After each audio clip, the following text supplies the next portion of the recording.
My name is Daniel Carter. I'm 48 years old, and up until 6 months ago, I thought I had life figured out.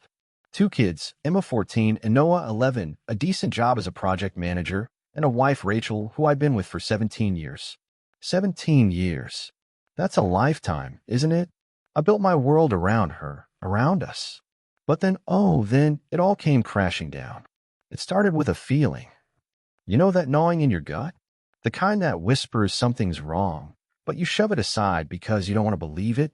Rachel had been distant. She'd stay late at her marketing job, claiming deadlines. Her phone, always buzzing, always angled just out of my sight. I'd ask, "Everything okay, hon?" She'd smile, too quick, too tight, and say, "Of course, Dan. Just tired." I trusted her. Why wouldn't I? She was my Rachel. Then came the day I couldn't ignore it anymore. I was home early, project wrapped up ahead of schedule, and decided to surprise her with dinner. Emma and Noah were at soccer practice, so it was just me, a grocery bag of her favorite ingredients for lasagna, and a stupid grin on my face. I walked into the kitchen, set the bag down, and that's when I heard it. A laugh, her laugh. But it wasn't for me. It came from upstairs. I froze, my heart thudding so loud I thought it had burst. Quietly, I climbed the steps. Each creak of the floorboard felt like a countdown. The bedroom door was cracked open, and there she was. Rachel, my wife, tangled up in our bed with some guy, some slick-haired jerk in a suit, grinning like he'd won the lottery. I didn't scream. I didn't barge in. I just stood there, numb, watching my life unravel. I don't know how long I stayed. Seconds? Minutes? But when I finally backed away, my legs shook like I'd run a marathon. I grabbed my keys, left the groceries on the counter, and drove. Just drove. The kids were safe at practice. I had an hour to figure out what to do. My mind spun, anger, hurt, disbelief. It all crashed together like waves in a storm. When I picked up Emma and Noah, I plastered on a smile. "How was practice?" I asked, voice steady as I could make it. They chattered away, oblivious. That night, Rachel came home late, smelling of perfume and lies. She kissed my cheek, and I felt bile rise in my throat. "Good day?" she asked. I nodded. "Yeah, real good." But inside I was breaking. And that's when I knew I couldn't let this go. Not after everything I'd given her. 17 years, two kids, a home, and she threw it away like it was nothing. I didn't know how yet, but I'd make her feel this pain. I'd make her regret it. I'm Daniel Carter, and for the next week after I saw Rachel with that guy, I lived a double life. On the outside, I was still the dad shuttling Emma to soccer and helping Noah with his math homework. I'd nod at Rachel across the dinner table, passing the mashed potatoes like nothing had changed. "How was your day?" I'd ask, my voice calm, too calm maybe. She'd ramble about work, her eyes darting away from mine, and I'd just smile. A tight practice smile. But inside, I was a volcano, lava churning, waiting to erupt. I couldn't sleep. Every night, I'd lie next to her, her breathing soft and even, and stare at the ceiling. My mind replayed that scene, her laugh, his grin, the way they fit together in our bed. It wasn't just betrayal. It was a theft of trust, of time, of me. I built my whole identity around being her husband, their father. And now I didn't know who I was. But I didn't confront her, not yet. I needed proof, something solid. So I started watching. Her phone was locked tighter than Fort Knox, but I noticed patterns. She'd step outside to take calls, her voice low, her laugh muffled. She'd linger in a bathroom, texting furiously, then come out with that fake innocent look. "Just a work thing," she'd say. "Sure, Rachel. Sure." The kids kept me grounded. Emma, sharp as a tack, asked one night, "Dad, you okay?" "You look weird." I ruffled her hair, forced a laugh. "Just tired, kiddo. Big project at work." Noah, my dreamer, didn't notice a thing. He was too busy sketching spaceships. I envied them. Their world was still whole. Then came Saturday. Rachel said she had a work event, a dinner with clients. She wore that red dress I'd always loved, kissed me goodbye, and left. I waited 10 minutes, then followed. I'd never done anything like this, tracking my own wife, but desperation makes you someone else. I parked a block from the restaurant she'd named, watched her walk in, alone. 15 minutes later, he showed up. Same guy's suit, slick hair, smug face. They sat by the window, laughing, her hand brushing his. I gripped the steering wheel so hard my knuckles went white. That was it, proof. My heart pounded, not with sadness now, but with something darker. Rage? No purpose. I drove home, ideas spinning. I wouldn't just yell or leave. No, I'd hit her where it hurt, her pride, her jealousy, her perfect little world. And that's when I thought of Laura. Rachel's sister. Younger by 3 years, single, and the one person Rachel couldn't stand to lose to. They'd always had this quiet rivalry, Laura's carefree charm clashing with Rachel's need to be the best. Rachel would grit her teeth whenever Laura flirted with anyone, especially me, back when we'd all laugh it off at family dinners. She's such a flirt, Rachel would hiss later. Always has to be the center of attention. Laura. The idea took root, sharp, dangerous, alive. I didn't know how I'd pull it off yet, but it felt right. A way to twist the knife back. To make Rachel feel what I felt. Small, betrayed, replaced. I wasn't proud of it, not yet, but I wasn't ashamed either. It was survival. When Rachel got home that night, I was on the couch, pretending to read. Good time. I asked casual as ever. She nodded, yawning. Exhausting, but yeah. How about you? I looked at her, really looked, and said, "Oh, I've been thinking. Planning. You know me." She smiled, oblivious. She had no idea what was coming. I'm Daniel Carter, and by Sunday morning, I made up my mind.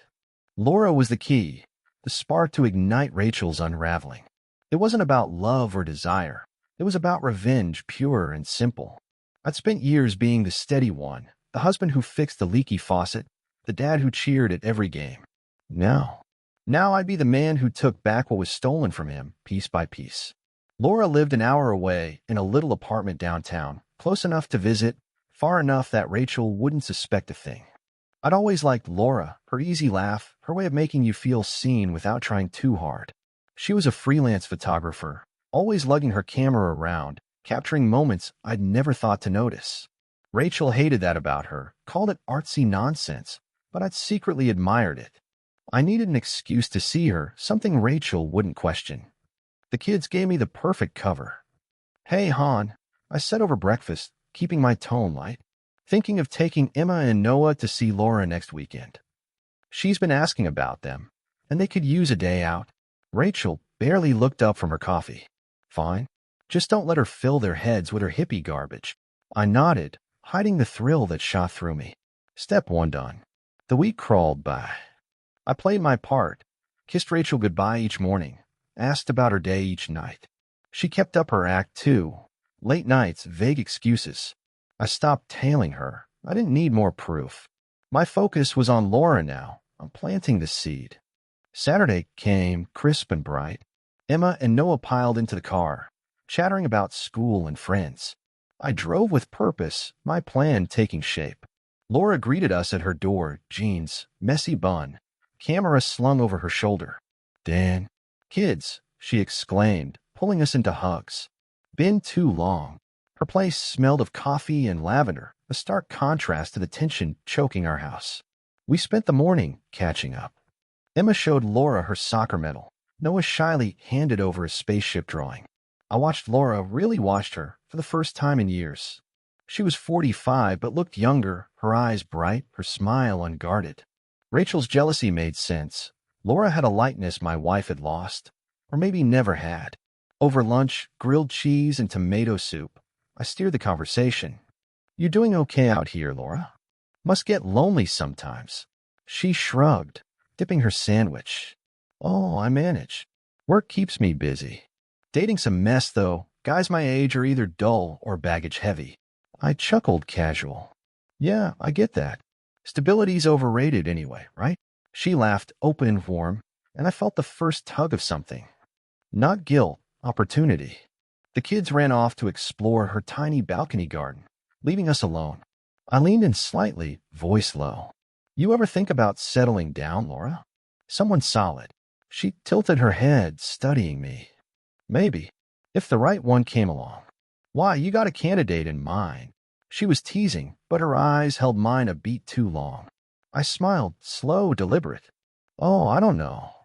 Just thinking out loud. That was it. Just a thread, a hint.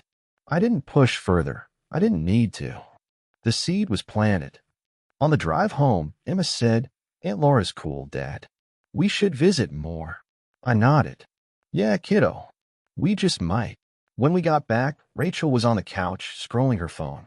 How was Laura? She asked, her tone clipped. Good, I said, hanging my jacket. Same old Laura, fun, free-spirited. Kids loved it. I watched her jaw tighten, subtle, but there. She didn't like Laura getting attention, even from her own kids. Perfect. That night, I lay awake again, plotting. Step 2. Pull Laura closer, close enough to sting Rachel when she found out. It wasn't about hurting Laura, she didn't deserve that. But she'd be the tool, the mirror to reflect Rachel's betrayal back at her. I'd be careful. I'd be smart. And I'd win. I'm Daniel Carter. And by Monday, I had a rhythm to my plan. Work kept me busy, meetings, deadlines, the usual grind.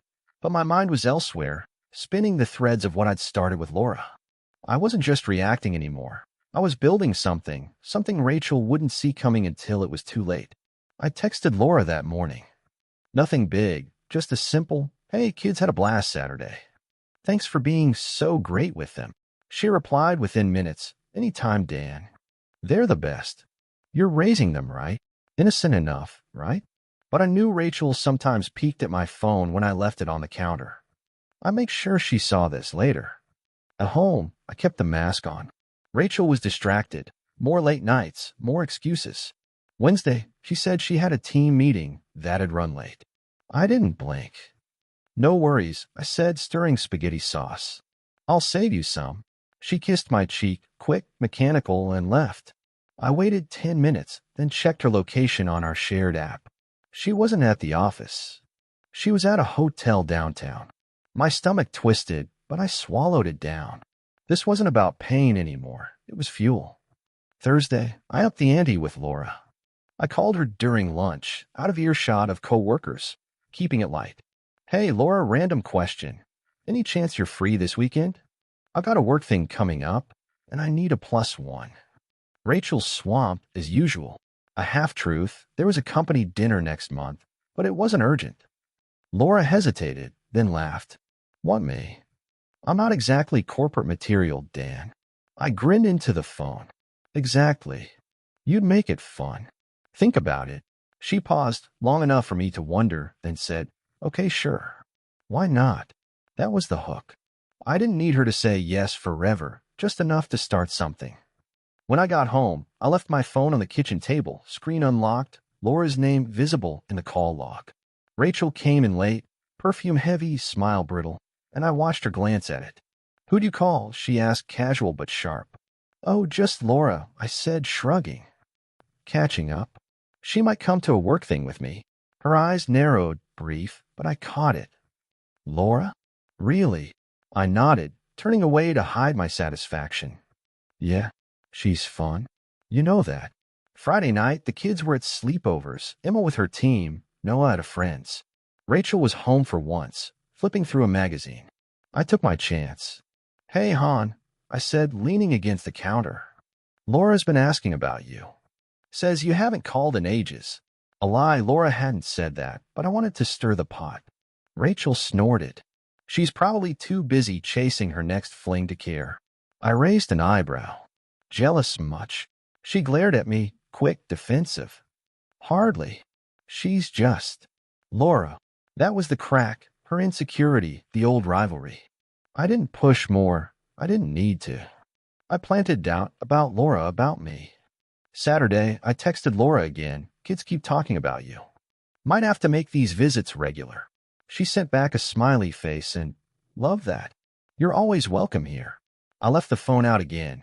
Rachel saw it, said nothing, but her silence screamed. That night, lying next to her, I felt the shift. She didn't suspect an affair, not yet, but she felt the ground move. Good. Let her wonder. Let her stew. I wasn't the cheated-on husband anymore. I was the one pulling strings. Laura was my chess piece and Rachel. She'd be checkmate before she knew the game had started. I'm Daniel Carter, and by the next week, I could feel the tension in the house thickening, like a storm brewing just out of sight. Rachel was sharper now, her glances lingering, her questions edged with something I hadn't heard in years, suspicion. I'd given her just enough to chew on, Laura's name popping up, my casual mentions of her, and it was working. She didn't know what I knew, but she sensed I was slipping from her control. And that was power. Monday night, I took it further. Rachel was in the kitchen, chopping carrots for stew, her attempt at normalcy, I guess. I leaned against the fridge, phone in hand. "Oh, Laura sent me the funniest picture today," I said, scrolling to a random shot she texted, her holding a goofy selfie with a filter that gave her dog ears. Harmless, but deliberate. Rachel's knife paused mid-chop. "Laura's texting you now?" Her voice was tight, like a wire about to snap. I shrugged, easy, unbothered. "Yeah, now and then. She's got a good sense of humor. Lightens my day." I let that hang, just long enough, then walked away. She didn't follow, but I heard the knife hit the cutting board harder than necessary. Point scored. Tuesday, I called Laura again, this time from home, loud enough for Rachel to overhear. "Hey, Laura, still on for that work dinner?" "It's next Friday, nothing fancy, just good company." Laura laughed through the speaker. "Yeah, Dan, I'll dust off my one nice dress. You sure I won't embarrass you?" I grinned, glancing at Rachel, who was folding laundry, but clearly listening. "Nah, you'll steal the show." Rachel's hand stilled, subtle, but I saw it. When I hung up, she said, "Work dinner with Laura?" "Since when?" I kept my tone light. "Since she said yes." "You're always busy. Thought it'd be nice to have someone there." Her lips pressed into a thin line. "Right? Nice." She didn't push, but the air crackled. She was jealous, not of an affair, not yet, but of Laura edging into her space. Perfect. Wednesday, I brought the kids into it. Innocent pawns, but effective. "Hey, Emma, Noah, I said at dinner, what if Aunt Laura came over this weekend?" "Maybe a movie night." Emma lit up. "Yes. She's so cool." Noah nodded, mouth full of chicken. "She'd like my new spaceship model." Rachel's fork clinked against her plate. "Laura? Here." I met her eyes, calm, steady. "Why not? Kids love her." "She's family." She forced a smile. "Sure, family." That night, she cornered me in the bedroom. "What's with all the Laura stuff, Dan? You're acting weird." I played dumb, wide-eyed, innocent. "Weird how?" "She's your sister." "I'm just keeping the kids connected." She stared, searching my face, then backed off. "Fine. Just don't overdo it." I nodded, but inside, I was grinning. Friday came, the work dinner's still a week away, but I prepped the ground. I texted Laura, looking forward to next week. "You'll be a hit." She replied, "Hope so." Been ages since I dressed up. I left the phone on the couch. Rachel found it, scrolled, set it down without a word. Her silence was louder than any fight. Saturday, Laura arrived, jeans, camera, that effortless charm. The kids swarmed her. I played host. Rachel watched, arms crossed, smile brittle, as Laura joked with me about old family stories. "Remember that camping trip, Dan? When Rachel got mad because I beat her at cards?" I laughed. "Yeah, she's never been a gracious loser." Rachel's eyes flashed, but she said nothing. By the time Laura left, the kids were begging her to come back. Rachel hugged her goodbye, stiff, perfunctory. Alone, she turned to me. "She's around a lot lately." I shrugged. "She's good company." "What's the problem?" She didn't answer, just walked away. The web was tightening. Rachel's jealousy, her old wound, was bleeding now. And I was just getting started. I'm Daniel Carter, and by Sunday I could see the cracks in Rachel's armor widening. She didn't trust me, not fully, but she couldn't pin me down either. I kept everything vague, plausible. Laura's visits, the texts, the work dinner. It was driving her crazy, and I savored every second of it. This wasn't just revenge anymore. It was a performance, and I was the director. Monday morning, I dropped a new line. "Hey, Han, I said over coffee, Laura mentioned she might swing by this week, drop off some photos she took of the kids." A lie, Laura hadn't said that, but Rachel didn't know. Her mug froze halfway to her lips. "More Laura?" She was just here. I shrugged, sipping my coffee. "She loves the kids." "What's the big deal?" Her eyes narrowed. Nothing. Just seems like she's always around lately. I smiled, small, innocent. She's family, Ratch. Relax. That afternoon, I texted Laura, keeping it real this time. Hey, any chance you could take some pics of Emma and Noah? They'd love it, and you're the best. She replied fast, Sure, Dan. How about Wednesday after school? I'll bring my gear. I grinned. Perfect. See you then. I left the phone out. Rachel saw it, said nothing, but her jaw tightened. Another twist of the screw. Tuesday night, Rachel's work kept her late again. I didn't check her location. I didn't need to. The kids were in bed, and I sat alone, plotting. Laura was coming tomorrow, another chance to push Rachel's buttons. I wasn't sure how far I'd take this, flirting, maybe more, but the goal was clear, make Rachel feel what I'd felt. Replaced. Unseen. Powerless. Wednesday, Laura showed up, camera bag slung over her shoulder, hair tied back. Hey, Dan, she called, stepping inside. Emma and Noah ran to her, excited. I played my part, warm, relaxed. Thanks for doing this, Laura. You're a lifesaver. She waved it off. My pleasure. These two are naturals. We set up in the backyard, Emma kicking her soccer ball, Noah posing with his spaceship model. I stood close to Laura, watching her work. You're good at this, I said, voice low. She glanced at me, smiling. Thanks. It's fun when the subjects are this great. Our shoulders brush, accidental, but I didn't pull away. Neither did she. Rachel got home early, unusual, and walked out back. She stopped short, eyes flicking from me to Laura. What's this? She asked, voice clipped. Laura turned, cheerful. Hey, Ratch. Just snapping some pics of the kids. I added, thought it'd be a nice surprise for you. Rachel's smile didn't reach her eyes. How thoughtful. She stayed out there, hovering, watching. Laura didn't notice, but I did. Every time I laughed at Laura's jokes, every time I leaned in to see her camera screen, Rachel's posture stiffened.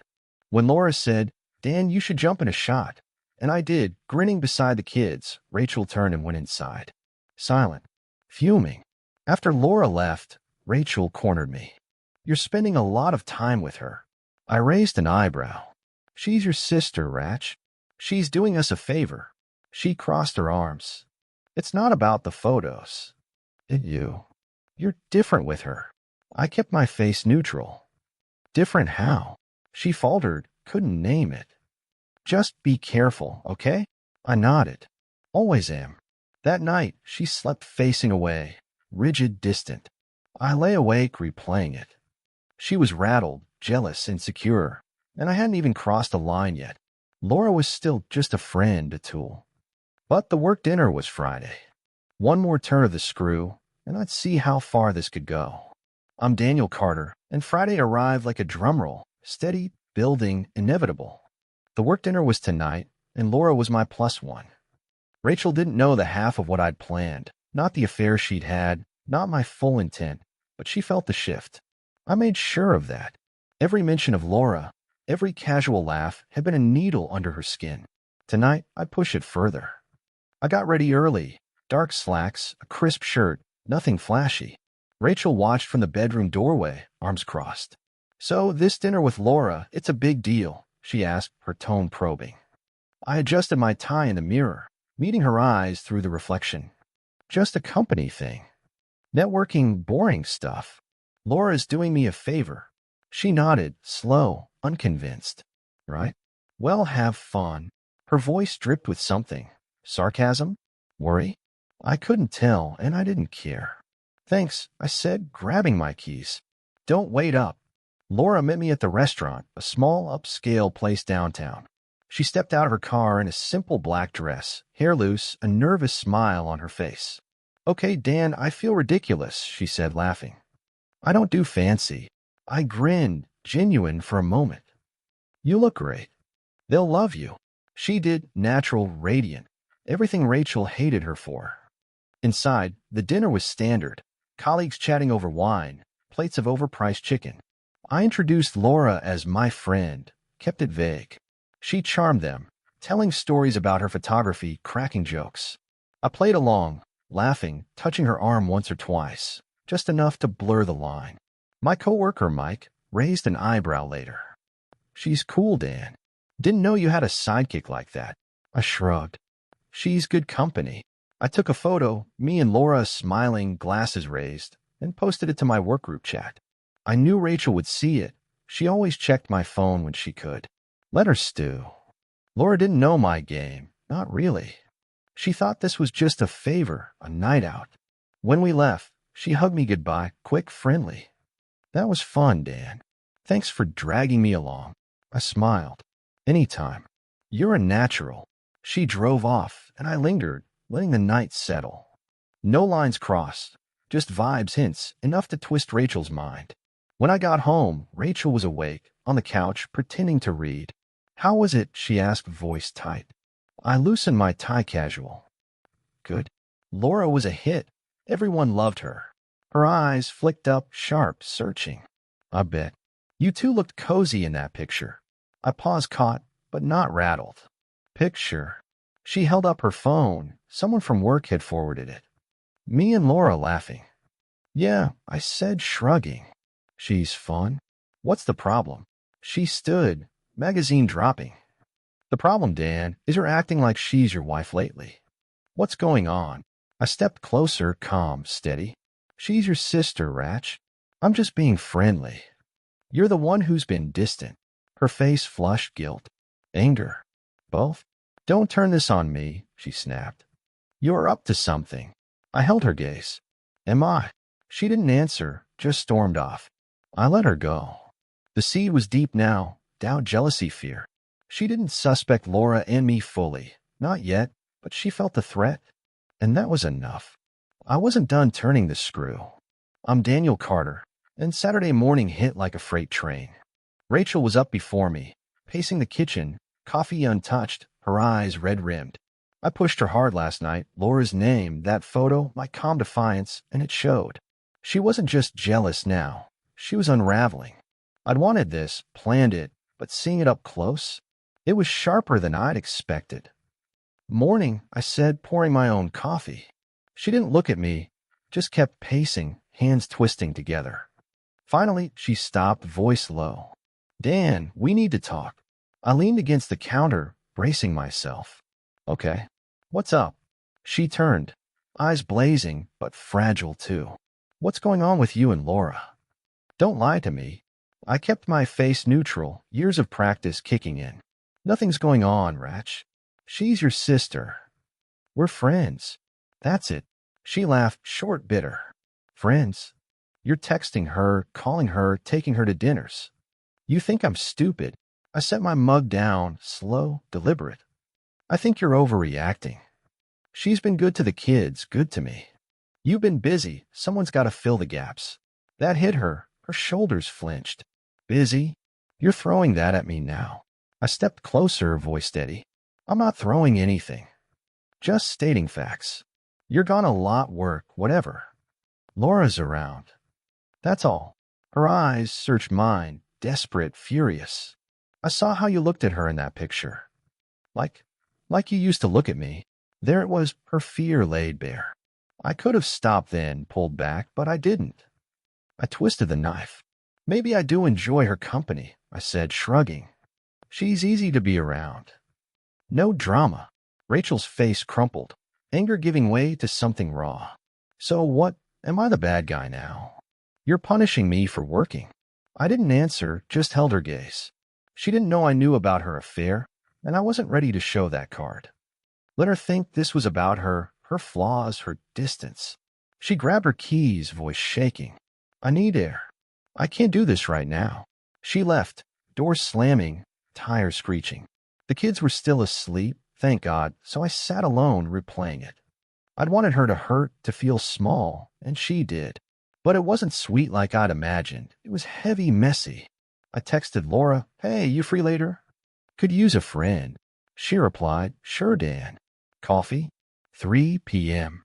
I agreed, another move, another layer. Rachel came back hours later, quiet, withdrawn. The kids were up, oblivious, playing video games. She avoided me, cooking dinner in silence, her movements sharp. I didn't push. I'd done enough. That afternoon, I met Laura at a cafe. She smiled, warm, unaware. Rough day? She asked. I nodded. Yeah.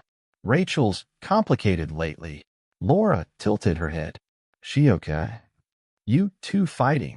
I sighed, vague, inviting. Something like that. Just need a break.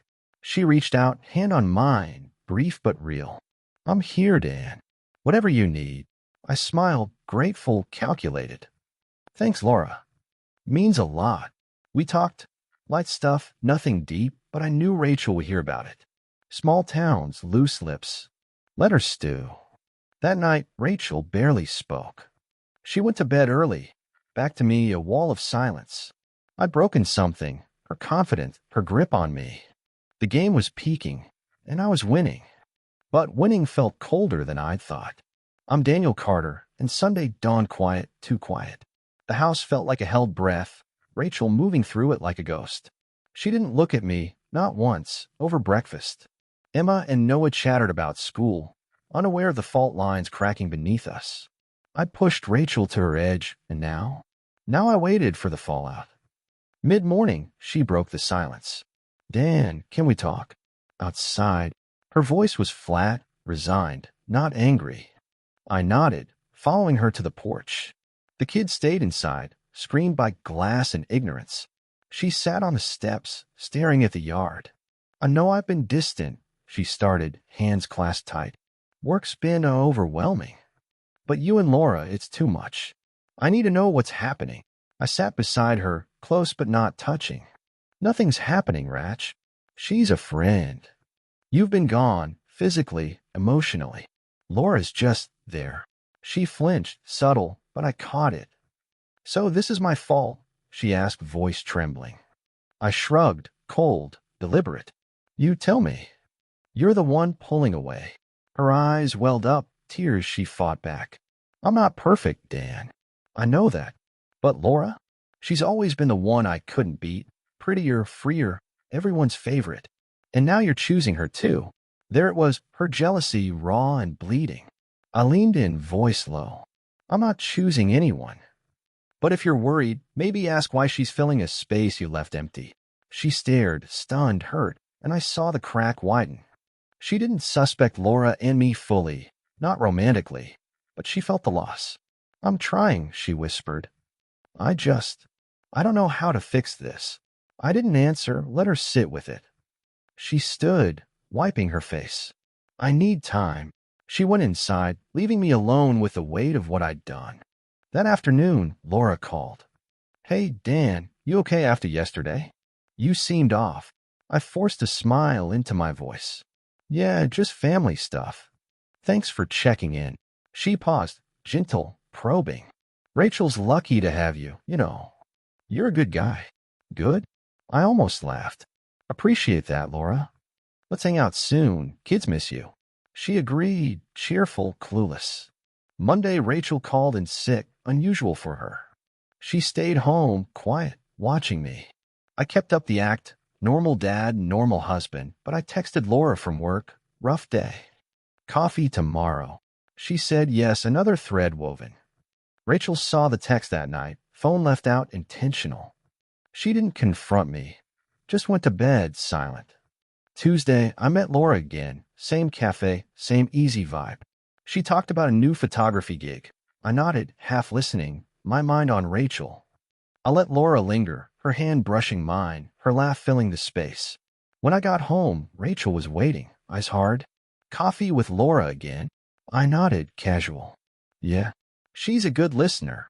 Rachel's voice broke. Are you in love with her? The question hung, heavy, electric. I could have ended it there, confessed her affair, stopped the game. But I didn't. No, I said, truthful, but incomplete. She's just there when I need her. Rachel's face crumpled, tears spilling now. I can't do this, Dan. I can't compete with her. She grabbed her purse, left, door slamming. I'd won, her pride shattered, her jealousy consuming her. But the kids' voices echoed from upstairs, and the victory turned sour. What had I broken? I'm Daniel Carter, and Tuesday night stretched into a void after Rachel left. The house was too still. Emma and Noah upstairs, their laughter fading into bedtime silence. I sat on the couch, staring at the spot where Rachel had stood, her words. I can't compete with her, looping in my head. I'd wanted this, hadn't I? To see her break, to feel that sting I'd felt when I saw her with him. But now it was a hollow thing, sharp-edged and cold. She didn't come back that night. I texted her once brief, "Where are you?" No reply. I didn't push. I didn't have the right. Wednesday morning, I got the kids to school, smiling, joking, keeping their worlds steady. "Where's Mom?" Noah asked, backpack slung over one shoulder. "She's at a work thing," I lied, voice smooth. "Back soon." Emma frowned, too smart, but didn't press. At work, I was a robot, nodding through meetings, staring at spreadsheets. Laura texted, "Hey, coffee again soon?" I didn't reply, not yet. She'd been my tool, my mirror to reflect Rachel's pain, but the game was over. Or was it? Rachel's absence gnawed at me. Not love, not anymore, but habit, history, the life we'd built. She came home Wednesday night, late, eyes puffy, keys clattering on the counter. I was in the kitchen, heating leftovers. "Kids are asleep," I said, not looking up. She nodded, silent, and sat at the table, hands folded. Finally, she spoke, soft, cracked. "I stayed at a friend's. Needed to think." I turned, meeting her gaze. And she swallowed hard. "I've been a mess, Dan. Work, stress." I pulled away. "I know that. But Laura, she's always been my shadow. Seeing you with her, it killed me." I set the plate down, slow, deliberate. "Maybe you should have thought about that before you stopped being here." Her eyes widened, searching. "What's that supposed to mean?" I could have said it then. "I saw you with him in our bed," but I held back. Let her dig. "It means you've been gone, Ratch. Physically, emotionally." I filled the space. "That's all." She stared, tears brimming. "I'm sorry. I'll try harder. Just don't leave me for her." Leave? I hadn't planned that. Not really. This was about pain, not endings. "I'm not leaving," I said, voice flat. "But things change." She nodded, small, defeated, and stood. "I'll sleep in the guest room tonight." She left, quietly this time, and I stayed alone with the hum of the fridge. Thursday, life limped on. Rachel was home, tentative, polite. I didn't text Laura, didn't need to. The kids sensed the chill, but didn't ask. Friday, Rachel cooked dinner, lasagna, my old favorite, an olive branch. We ate awkward, strained, but together. "Good," I said, meaning it. She smiled, faint, hopeful. That night, I lay awake. I'd won. Rachel humbled, her affair unanswered, but at what cost? The kids, the home, the years. Could I burn it all for revenge? I didn't love her anymore, not like before, but I didn't hate her either. I'd used Laura, flirted, hinted, never crossed that line, but she'd been a pawn, not a prize. Saturday, I called Laura. "Hey," I said, keeping it light. "Been busy. Thanks for everything lately." She laughed, easy, unaware. "Any time, Dan. You okay?" I paused, truth settling. "Yeah, getting there." We hung up.